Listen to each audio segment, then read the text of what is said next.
en el caso de hoy, alguien muy querido por mí, que se ha entrevistado varias veces, la conozco, me gusta mucho hablar con ella, y es la licenciada en fonoaudiología Janina Sitzer, así que vamos a estar hablando con ella en esta hora hasta las 12 haciéndoles compañía. Janina, buen día, ¿cómo estás? Hola Loli, buen día. Bueno, muchas gracias por Hola. tu presentación. La verdad que es mutuo el cariño. Siempre me siento muy cómoda hablando de estos temas con vos. Así que, bueno, vamos a ver qué podemos decir para la audiencia, para el público, que sea de interés y bueno, responder todas las preguntas que vayan surgiendo. Sí, sí, vamos a dejar que fluya. Esto es, le contamos al público que se renueva, como dice la Chiqui Legrand, el público se va renovando y esto es una charla amena, ¿eh? Así que si estás en casa y podés frenar y preparar el mate, calentar la pava, rellenar el termo de nuevo con agua más calentita o hacerte un capuchino, batirte un café instantáneo o un café común. Yo les cuento que estoy con un cortadito, habitualmente soy del team té con limón, Yani, pero hoy arranqué con un cortadito chiquitito que lo tengo calentito entre mis manos y esto es una charla para que la gente pueda entender y poder desmitificar desde acá que no es que a los profesionales de la salud no se los puede entender, sí, se los puede entender y de hecho son mis preferidos a la hora de entrevistar, así que hay mucho para en estos 40 minutos que tenemos para llevarle a la gente a sus casas. Bueno, vos me has propuesto de hablar de un montón de temas que obviamente tienen un tecnicismo los nombres. Uh-huh. Y vamos a contarles, a ilustrarle a las personas para que entiendan qué es cada cosa.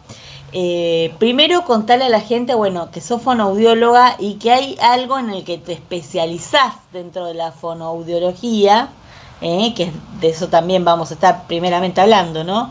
Sí. Te especializás en acúfenos, así que contarle un poquito a la audiencia bueno, qué es un acúfeno y cómo lo trabajan los fonoaudiólogos. Está buenísimo empezar por ahí, Loli, porque, a ver, dentro de lo que es la fonoaudiología, vos sabés que hay muchas ramas a las cuales uno se puede dedicar. Digamos, está el área de deglución, que tiene que ver con el alimento, con cómo uno traga los alimentos, hacia dónde van esos alimentos y rehabilitar cualquier afección que pueda haber, temas que están relacionados con la voz, como las difonías. Estoy hablando muy a grandes rasgos, como para dar un pantallazo de lo que hace un fonoaudiólogo, temas que están ligados al lenguaje, ya sea todo esto, ya sean niños, adultos, problemas, digamos, para hablar o algún problema adquirido que provoca alguna fascia, por ejemplo, y que hay que rehabilitar el lenguaje, y temas que tienen que ver con lo auditivo. Hay fonoaudiólogos que se dedican a la infancia, o sea, a la niñez, a la parte pediátrica, que son los que hacen los estudios que tienen que ver con las audiciones, que se hacen a todos los recién nacidos, por ejemplo, para ver cómo es la salud auditiva y que están dentro de un protocolo, digamos, de estudio que es universal para todos los nacidos. Y después estamos las audiólogas que nos dedicamos a los adultos, más que nada, y que hacemos estudios auditivos, llámese audiometría, low audiometría, son todos los estudios audiológicos que le piden a uno muchas veces para entrar en un trabajo, muchas veces para saber cómo está la vía auditiva, saber cómo escucha esa persona. Y un poco más específico y más especializado es esto que yo hago con una colega desde un espacio que creamos que se llama Acúfenos Online, pero yo me formé con mi colega con quien creé este espacio, ella es Susana Domínguez, y trabajamos en el italiano, en el hospital italiano, en lo que se llama la unidad de acúfenos e hiperacusia. Fue a partir, digamos, de verla y de empezar a meterme en este tema que me di cuenta de que era, bueno, realmente apasionante Y bueno, estudié, me formé en esto y hace años ya que me dedico a esta sintomatología, porque siempre está bueno recordar y decir que el acúfeno no es una patología en sí misma, sino que es una consecuencia de algo que sucede, puede ser en la vía auditiva o en alguna parte del cuerpo. El acúfeno, para, digamos, ponernos en tema, es lo mismo que decir tinnitus, que por ahí escucharon, o es lo mismo que decir zumbido, ¿sí? Son tres sinónimos. Se llaman distintos, tiene que ver con las etiologías o sea, con de dónde proviene cada palabra, pero en definitiva son sinónimos que se utilizan para describir la percepción de un sonido sin que exista una fuente sonora externa que lo genere. Lo traduzco. Es un sonido que percibe una persona y que difícilmente lo pueda percibir otra. O sea, yo tengo un zumbido que muchas veces se escucha más a la noche, en el silencio, y te digo, che, Loli, ¿sabés que no me puedo dormir? Que tengo un zumbido en el oído agudo y me hace o tengo un sonido en el oído y escucho como si fuese una radio mal sintonizada. Claro. Un sonido así. Sí. Cada tipo de sonido se relaciona con una causa posible distinta. Entonces, Yani, perdón, que yo te voy frenando favor, para ordenarle al oyente. Obvio. ¿Y esto puede aparecer a cualquier edad o tiene que ver también con lo longevo, con llegar a ser más viejo? Bueno, en realidad puede aparecer a cualquier edad. Desde mi experiencia te puedo decir que no atendí muchos niños que tengan acúfeno, pero, o sea, hay artículos científicos que hablan de que hay niños con acúfeno. Lo que pasa es que es muy difícil que el niño pueda poner en palabras en ciertas edades sobre esto que le pasa y que descubra que ese sonido que está escuchando no es el silencio, digamos. Entonces se les dificulta un poco explicar esto, ponerlo en palabras, pero adolescentes con el uso, digamos, de auriculares, de dispositivos portátiles, con todo esto que puede generar en el oído, ¿no? Como hipersensibilidad auditiva.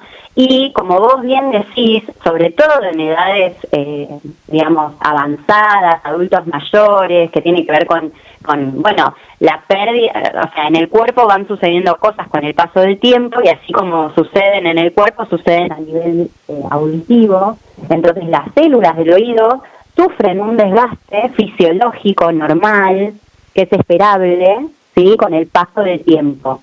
Y la pérdida auditiva, porque digamos, el desgaste de las células trae aparejado la pérdida auditiva. Y la pérdida auditiva es una de las causas más frecuentes de por qué un acúfeno puede estar presente. Entonces, sí, es tal cual vos decís, una persona adulta mayor puede sufrir acúfenos y tenerlos porque su vía auditiva está de alguna manera desgastada. Las células del oído se desgastan, tiene hipoacusia y eso puede traer o no la presencia de un zumbido. El tema, te cuento, es que en personas que tienen pérdida auditiva, una de las soluciones posibles para mejorar, digamos, si tienen acúfeno, es usar audífonos. ¿Por qué digo esto? Porque cuando uno utiliza audífonos, recupera de alguna manera la escucha de las señales que pierde cuando hay pérdida auditiva, y eso hace que perciba menos los propios sonidos, ¿sí? Y entonces hay más ruido ambiente y eso de alguna manera enmascara el propio sonido del acúfeno. Claro. Pero eso yo he escuchado mitos que gente que piensa que no escucha porque aparece el ruido. ¿Esto es así o es un mito? Es un mito y está buenísimo que lo digas porque mucha gente dice, yo estoy perdiendo audición porque tengo el zumbido. De ninguna manera. La pérdida de audición aparece y puede generar el zumbido, pero nunca la pérdida de audición va a ser la consecuencia de un zumbido, es al revés, ¿sí? Sí, yo lo comprendo. O sea que cuando aparece ese ruido no es que tenemos que decir no escucho por el ruido, sino que es al revés, si aparece ese ruido, digamos, que está llenando el silencio que escuchamos. Exacto, y ese silencio que escuchamos, claro, y ese silencio que escuchamos, una de las causas es porque hay pérdida de audición. Entonces, ¿qué les podemos decir a la gente que nos está escuchando? Si tienen zumbido, si tienen dudas sobre cómo escuchan, si, por ejemplo, les hablan en un contexto de ruido, como, no sé, vamos a un bar, nos sentamos, no escuchamos bien, o tenemos que poner un oído y no el otro, ¿viste? Que a veces escuchamos mejor con un oído y no con otro. Bueno, sí, son signos de alarma en realidad, porque la realidad es que uno debería envejecer los oídos por igual, ¿no? Con una mínima diferencia, pero no tendría que haber mucha diferencia entre un oído y otro en el envejecimiento normal, habitual. Entonces, si hay duda de, escucho mejor con un oído que con otro, estoy en una situación de ruido y me cuesta mucho entender lo que me dicen, me llaman por teléfono y les tengo que pedir que me repitan lo que dijeron, ¿sí? Son todos signos de alarma. O tengo un zumbido, o voy a alguna situación, digamos, ruidosa y salgo muy aturdido y me queda un zumbido.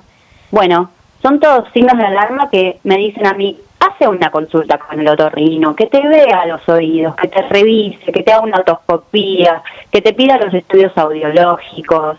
La realidad es que desde una determinada edad está bueno tener controles auditivos, ¿no? Como, a ver, si hay un problema que me hace a mí ir al otorrino y tengo mi primera audiometría, al año siguiente, hacete otra. O sea, hacete un control anual audiológico, no está de más. Si sos de hacer tapones de cera, viste que hay gente que es muy propensa a tener tapones de cera. Sí, y hay gente que no lo sabe y le sacan el tapón de cera y de repente descubren un mundo porque tenían ahí algo que no les permitía el correcto pasaje de la información auditiva, de la información sonora. Entonces yo aliento mucho a esto porque obviamente ir al médico por ir no es la idea, pero cuando uno tiene una duda está bueno hacer un control. Claro. Siempre uno va a saber dónde está parado. Perdón que te interrumpa, sí, pero viste que no hay un hábito como quedó instalado de la época de Tita Merelo, que chicas una vez al año avanza el Papá Nicolau. No hay campañas de difusión, digamos. Y es como que todo lo que es controles auditivos tienen que ver con la escolaridad, con lo que te van requiriendo que tu hijo se controle, o por ahí personas que trabajamos con la audición, nos controlamos, o personas que trabajan en trenes, en el subte, o en la construcción, tendrán controles periódicos, ¿no? Pero exacto, fuera de eso, si uno tuviera que concientizar a la gente, aprovechar este espacio tan valioso que nos brinda, le agradezco siempre a Roberto Zarlenga, director de esta radio, que me brinda este espacio y que confía para que hablemos de estos temas un sábado a la mañana.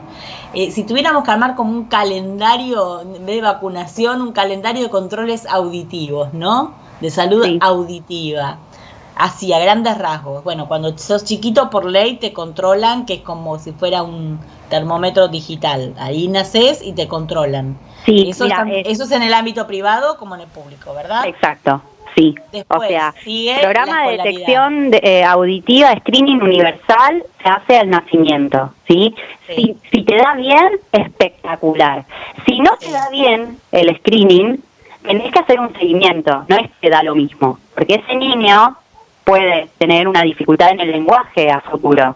Ese niño puede tener una dificultad de aprendizaje a futuro. Si no se detecta una hipoacusia a tiempo, es grave. Y más pudiendo hacerlo, digo.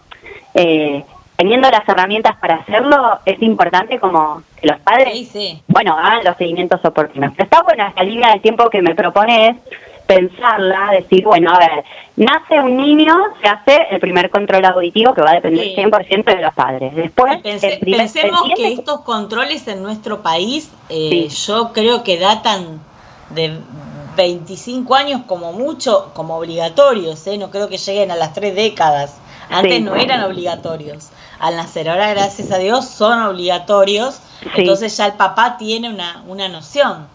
Totalmente. Uno se va del lugar a donde nace el niño o con los estudios hechos o con una orden para hacerlos. Entonces, los padres en general, bueno, esto es algo que por ley hay que hacerlo, ¿no? Y los pediatras lo deben pedir después en los controles, digamos, de los bebés. Los pediatras saben que tienen que ver este tema. Digamos que del niño, entonces, cuando el niño nace, es un punto importante de control. El siguiente control de niño es, como vos dijiste, en la escolaridad, o sea, cuando van a entrar a primer grado. Pero previo a esto, obviamente, signos de alarma, ¿no? Digo, si el nene no habla, si tiene 2 años, no habla, no dice una palabra, es motivo para hablar con el pediatra y tal vez hacer un control audiológico antes de primer grado, ¿no? Porque debería hablar a los 2 años. Entonces, lo primero que uno tiene que descartar es que lo auditivo esté bien, que el ingreso de la información auditiva, bueno, esté sucediendo.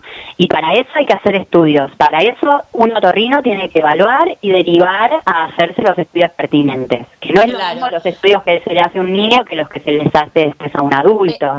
Entonces Yani, ante cualquier alarma respecto al lenguaje o la audición, lo primero que tiene que hacer la familia es hablar con el pediatra de cabecera. Exactamente. Siempre pediatra de cabecera cuando son niños. Y de última el pediatra, o de primera, digamos, va a derivar a un otorrino pediátrico.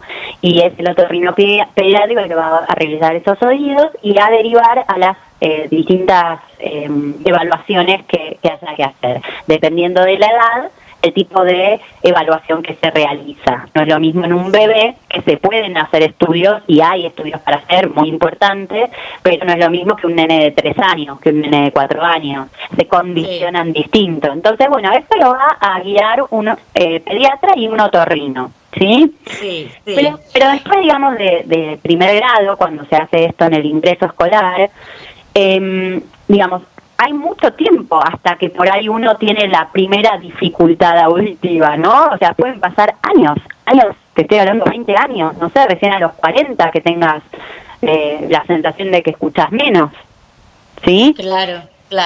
La realidad es que nadie está obligado a hacerlo antes, si no tienen una dificultad o algo que un signo de alarma o algo que les llame la atención que haga que tenga que hacer un control. Yo te diría, si la persona tiene alguna patología, está tomando alguna medicación que como efecto secundario puede dar algún tipo de síntoma auditivo, ¿no? Hay ciertos medicamentos, yo no soy médica, pero sabemos que hay ciertos medicamentos que son ototóxicos, o sea, que pueden dañar las células del oído, ¿sí? Entonces, a veces cambiando la medicación esto se revierte y otras veces no, el daño es irreparable. En el caso de personas que están con ciertas medicaciones que esto lo tienen que hablar con el médico, ¿no? Que les indica este medicamento o estos medicamentos, pero en esos casos está bueno hacer un control, porque tienen un control en el momento en el que empiezan con la medicación y tal vez en 1 año, en 2 años se vuelven a controlar y ven si hay cambios o no, y saben dónde están parados cuando inician. Pero si no, yo, digamos, salvo que saques el carnet de conducir, ¿entendés? Como que hay ciertas instancias en donde dependiendo, no sé, por ahí lo sacas a los 16, a los 17, o entras en un trabajo en donde vas a estar expuesto a ruidos y te lo hacen, digamos, por ley, a los 20 y pico. Pero si no, no hay una obligatoria, o sea, algo obligatorio que diga que te tenés que hacer un control nuevamente. Fíjate qué amplio que es, está como muy, o sea, te haces en el inicio escolar y después ya está, es como no hay ninguna campaña, no hay ninguna alerta, ninguna prevención, ninguna promoción de salud que diga, hey, mira, prestar atención a tus oídos, ¿estás escuchando bien? Porque los adolescentes, por ejemplo, como decía antes, que utilizan los dispositivos portátiles, que están con auriculares todo el tiempo escuchando música, que juegan a videojuegos en línea con los auriculares puestos, que, bueno, ni hablar en la pandemia donde hacían clases virtuales todo el tiempo. Entonces, estamos todo el tiempo expuestos a sonido. Claro. Y hoy, digamos, tal vez un adolescente no tiene dificultad auditiva porque no lo siente, pero en la vejez. Exacto, pero a la larga, o sea, y tal vez empieza con dificultades auditivas mucho antes de lo que hubiera empezado, por todo esto, o sea, son factores como agravantes, ¿no? Claro, Al envejecimiento natural de las células del oído. Son factores agravantes que se pueden evitar, porque si yo le explico a un chico, bueno, por ahí no sé, o sea, la adolescencia es difícil, pero si yo le explico a un chico, si vos usás auriculares todo el tiempo en un volumen que sea muy elevado, durante tantas horas, te vas a dañar la audición. ¿Lo vas a seguir haciendo? ¿Te importa, no te importa? Claro. Que te dañes la audición significa esto y esto. O sea, como si uno pudiera acceder a hablar con este grupo etario y informar. Claro. Bueno, permitime alarmar o hacer que se ocupe la audiencia de su salud auditiva con este dato. En 2050, dice la Organización Mundial para la Salud, exacto, que de cada 10 personas, una va a tener una discapacidad auditiva. Es un número altísimo. Y que hay cosas que podemos prevenir, como vos decís, no exponiéndonos todo el tiempo a ruidos fuertes, el uso de los auriculares que aparecen con esta multiplicidad de pantallas y lo tecnológico, haciéndonos controles. Exacto. Es importante porque no es un problema que está por venir, es un problema que ya está instalado.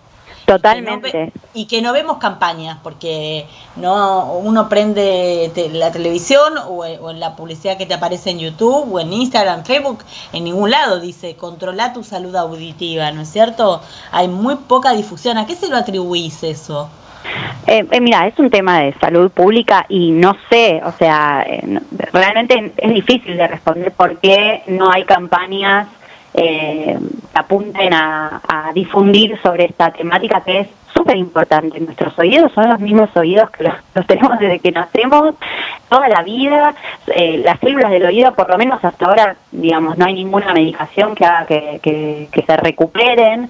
Entonces estamos hablando de algo que es grave, o sea, porque uno cuando están bien los oídos, tal vez no valora, ¿no? El hecho de escuchar bien, de estar en un ambiente conversando con otro, esto que nosotras estamos haciendo, y que los que nos están escuchando también pueden hacer, pero cuando uno pierde la audición, se queda fuera, ¿no? Se queda fuera de conversaciones, a veces es difícil ingresar a un trabajo con determinadas, digamos, nada, me parece que no es algo menor, o a un trabajo o a una carrera. Digo, está bueno ser conscientes de esto, empezar a cuidarnos desde chicos. En las escuelas se debería hablar sobre esto. También debería estar en la currícula, ¿verdad? Claro, claro. Cuando uno habla de, no sé, de la fisiología del oído, así como existe ESI y está buenísimo, que también podría haber, digamos, prevención en otras cuestiones de la salud, que bueno, que hoy no están presentes, ¿no? Claro. Vos fíjate de los celulares, cuando vos elevás el volumen, o sea, subís el volumen y en general te aparece como una alerta de pasando este nivel podés dañar tu audición. Eso está bueno, digamos, eso no existía antes cuando arrancaron los celulares, apareció, digamos, hace un par de años, te podría decir.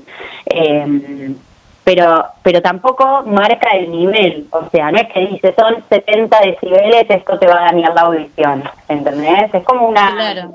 O sea, pasa de ser azul a ser naranja o cambia de color, pero es solo una etiqueta. No hay mucha información que diga, bueno, a ver, nosotros hablamos a 55 o 60 decibeles en una conversación normal, ¿sí?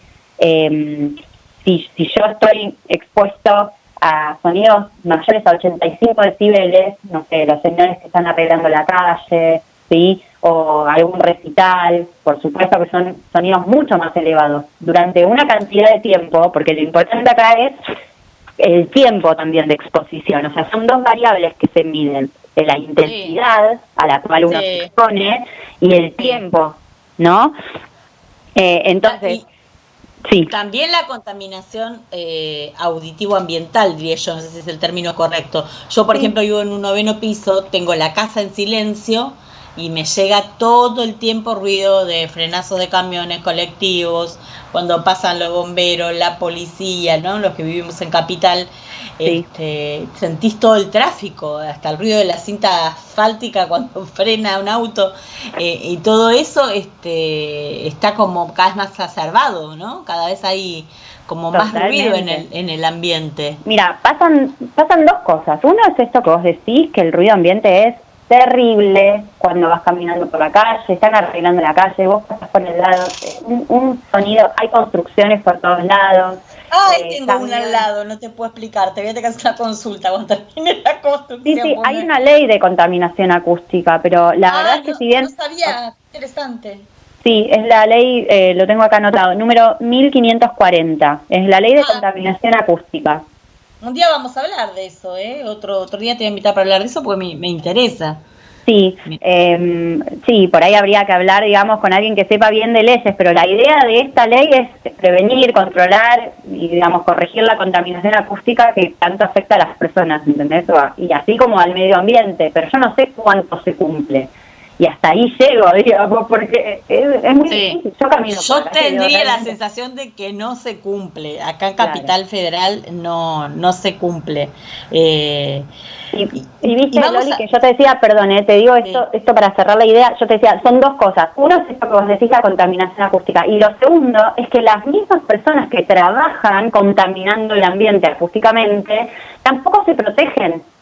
Claro, Me pasa claro. que voy por la calle, los veo trabajar, por ejemplo, a las personas, estoy hablando de los que construyen y de los trabajadores de la calle, pero también la contaminación acústica es todo. No sé si vivís al lado de un lugar en donde, no sé, un boliche o un bar que ponen la música fuerte, también te están contaminando acústicamente el ambiente. Pero digo, ¿cuántas personas se protegen los oídos de los que están expuestos a sonidos elevados en cuanto a la intensidad y durante un tiempo largo de tiempo, una jornada de 8 horas de trabajo, con sonidos superiores a 85 decibeles? Esa persona tiene el riesgo de perder la audición mucho antes de lo que lo haría si fisiológicamente, naturalmente, las células del oído, digamos, se dañaran con el paso del tiempo. ¿Se Sí, bueno, entiende? de hecho los trabajadores de subterráneos y de trenes ganan, que hay gente que dice, ganan un montón por estar en la boletería, sí, pero están expuestos a un ruido, la gente que trabaja en subte sobre todo, Totalmente. terrible, que no hay plata que alcance para pagarte tu audición después. Obvio, totalmente. Sí. Bueno, dando vuelta la página en temas, vos me habías propuesto un tema también que se llama, perdón, misofonía. ¿Qué es esto? Misofonía. Sí, ¿sabés Perdón, qué? miso, ¿de dónde pongo el acento? Misofonía. Sí, Ahí está. en la última ahí. Bueno, este tema es como, ahora es un poco como la estrella del momento, porque, digamos, no se conoce mucho. El acúfeno tampoco, pero digamos, si me dices un video es como más conocido y más, digamos, hay más gente que por ahí lo tiene, ¿no? La misofonía es se llama misofonía o síndrome de sensibilidad selectiva al sonido, y hablamos de misofonía cuando hablamos de un trastorno neurológico en el que los estímulos auditivos son malinterpretados por el sistema nervioso central. ¿Y qué generan? Generan una hipersensibilidad o una intolerancia a determinados sonidos. No son todos los sonidos, no es que porque viene un ruido de ambulancia yo no lo soporto. O sea, hay que distinguir entre tres diagnósticos diferenciales. Una cosa es misofonía, que tiene que ver con este trastorno neurológico, digamos, que provoca desagrado ante ciertos sonidos que no tienen que ver con la intensidad de los sonidos, sino con que son sonidos repetitivos, como masticar chicle, tragar saliva. Viste que hay gente que hace ruidos al tragar, que hace ruidos con la saliva cuando está hablando. Sí. Bueno, ese tipo de sonidos así, que son bajitos, que para algunas personas son imperceptibles, para las personas que tienen misofonía son insoportables. Y les genera unas reacciones extremas a nivel, digamos, lo que tiene que ver con la ira, con la angustia, con el malestar, les genera agresividad.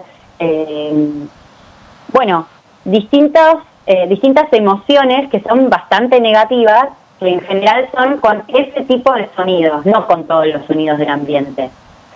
Sí. Pero hay que hacer diagnóstico diferencial con lo que es fonofobia, que es el miedo irracional a ciertos sonidos, que muchas veces están los tres diagnósticos que estoy diciendo de la mano. Pero una persona puede tener todo. ese rechazo a ese ruido se genera en la propia persona que lo produce, en el que lo escucha o en ambos. No, se genera, la misofonía la tiene una persona al escuchar los sonidos que otro realiza. Por ejemplo, el tic-tac de una lapicera o una persona que mueve mucho la pierna y hace un sonido, o el papel cuando se mueve, que genera también como un sonido, la fricción del papel. Sobre todo es más común escucharlo con esto de, no sé, o los platos cuando uno con los cubiertos hace ciertos sonidos. Vos fíjate que son todos sonidos que no son muy fuertes, ¿sí? Pero, sin embargo, provocan en la persona que tiene misofonía una reacción muy negativa. Tan negativa es que a veces evitan ir a determinados lugares o elegir ciertos trabajos. Y bueno, es incapacitante para la persona que lo padece. Como te decía, puede tener también fonofobia, que es el miedo irracional a ciertos sonidos, o hiperacusia. Cuando uno dice hiperacusia, la gente piensa que como hipoacusia es escuchar menos, hiperacusia es escuchar más, pero no tiene que ver con eso. O sea, no hay nadie que escuche más que lo que lo normal, ¿se entiende? Hiperacusia se llama a la reducción del umbral de tolerancia a ciertos sonidos. O sea, sonidos que para vos, Loli, o para mí son normales, son comunes, pasa una ambulancia y tal vez no reacciono negativamente ante ese sonido. Para una persona que tiene hiperacusia es tremendo. O sea, tiene reducido el umbral de tolerancia para determinados sonidos también, que en general son sonidos fuertes. Sí, me hace acordar mucho, me resuena en el caso de los chicos dentro del espectro autista. Totalmente. Totalmente, sí. Está muy relacionado lo que tiene que ver con la hiperacusia, que es una hipersensibilidad a ciertos sonidos, con niños que están dentro del trastorno del espectro autista. Claro, porque soportan ruidos de videojuegos que yo no tolero, por ejemplo, sí. y después ruidos comunes no los toleran. Sí. Son esos chicos que por ahí van por la calle y se tapan los oídos cuando pasa un colectivo y hace como un ruido fuerte, o que pasas por lugares donde están arreglando y determinado sonido bien agudo se tapan los oídos. Sí.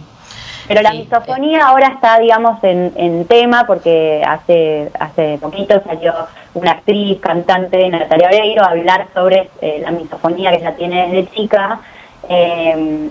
Y bueno, digamos, para mí está bueno porque al ser alguien conocido pone en palabras un montón de cosas que pueden sentir. Da visibilidad, digamos. O sea, no es que uno lo aborda desde el cholulaje del famoso, sino que permite que la gente tome conciencia y visibilidad sobre problemáticas que desconocen, ¿no es cierto? Sí, como cuando fue el tema de la fascia, con varios famosos. Con Bruce Willis, totalmente.